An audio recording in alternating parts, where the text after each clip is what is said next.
Hello, friends. Today's topic is regulation of cardiac activity. Cardiac activity or heart rate can be regulated via two methods. First, that is intrinsic pathway, and second, that is extrinsic pathway. First, let us see about intrinsic pathway. Almost all the normal activities of the heart are regulated intrinsically, that is, it is auto-regulated by specialized nodal tissues, one of the most important which is sinoatrial node. Hence, heart is called myogenic. Now let us see about extrinsic pathway. There are several factors which controls or regulate the cardiac activity, but among all those factors, the most important factor controlling the cardiac activity are ANS, that is autonomic nervous system, and the hormones secreted by adrenal medulla. Although heart is auto-excitable, but its functions can be moderated by neural and hormonal mechanism. Let us see some points about the regulation of cardiac activity in extrinsic pathway, such as one of the major important point is autonomic regulation of cardiac activity. The regulation of heartbeat by the neural system actually originates in the cardiovascular center in the medulla oblongata. This region of the brainstem receives sensory inputs and sensory receptors and inputs from the higher brain centers such as the limbic system and cerebral cortex.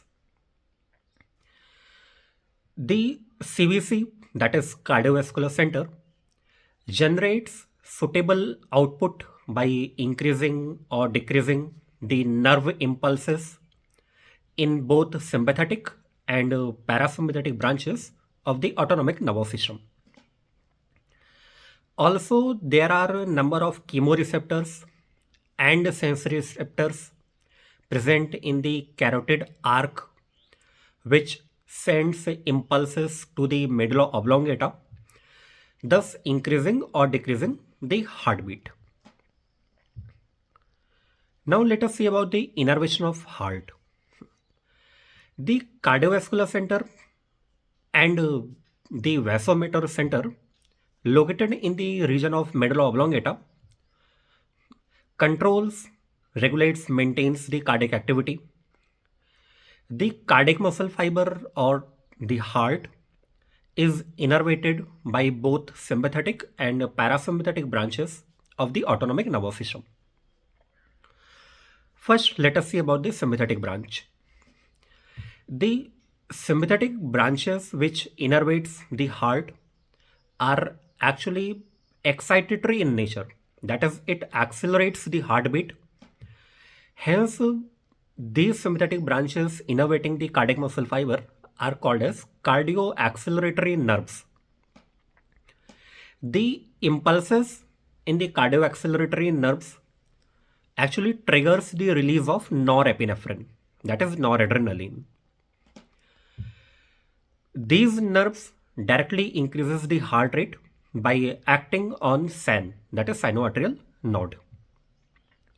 Increase in heart rate increases the strength of ventricular contraction, due to which the cardiac output increases, that is volume of blood pumped by the ventricles during systole increases.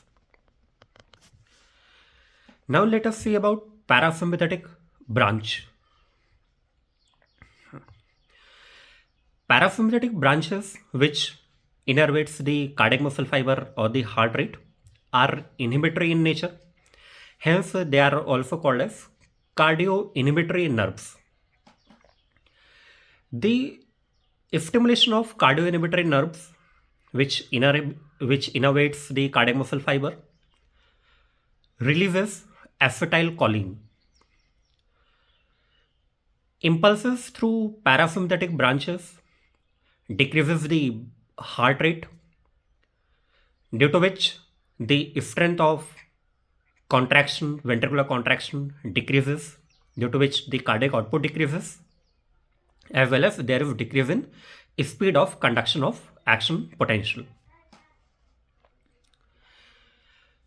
Also, the vasomotor center, which is present in the medulla oblongata, also causes vasodilation and vasoconstriction, thus decreasing or increasing the heartbeat respectively.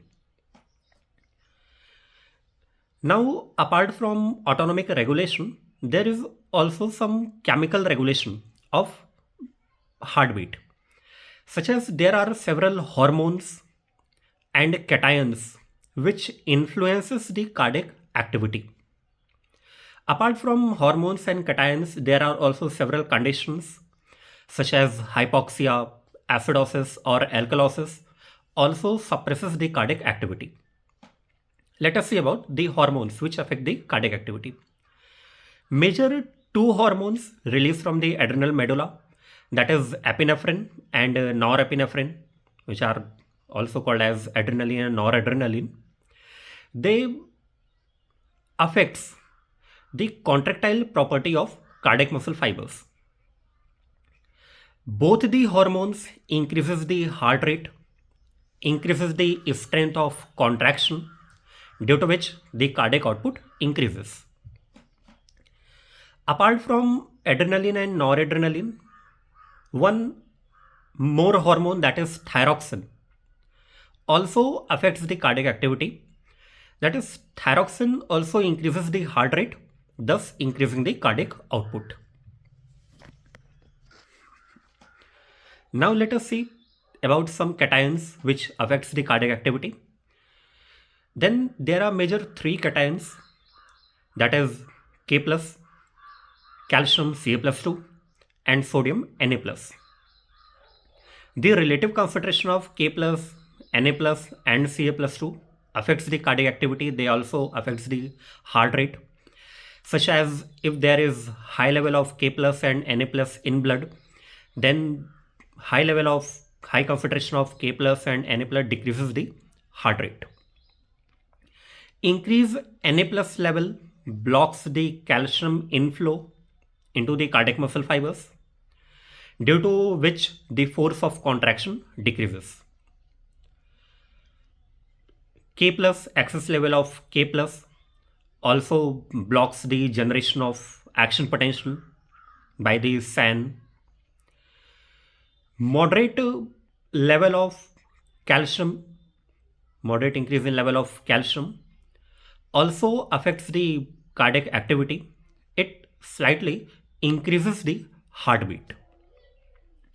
Apart from these hormones and cations, as well as the autonomic regulation, that is from cardiovascular center and vasomotor center located in medulla oblongata, there are also several other factors which regulate the cardiac activity, such as the age of an individual or body temperature, as well as the gender of an individual also affects the cardiac activity or heart rate.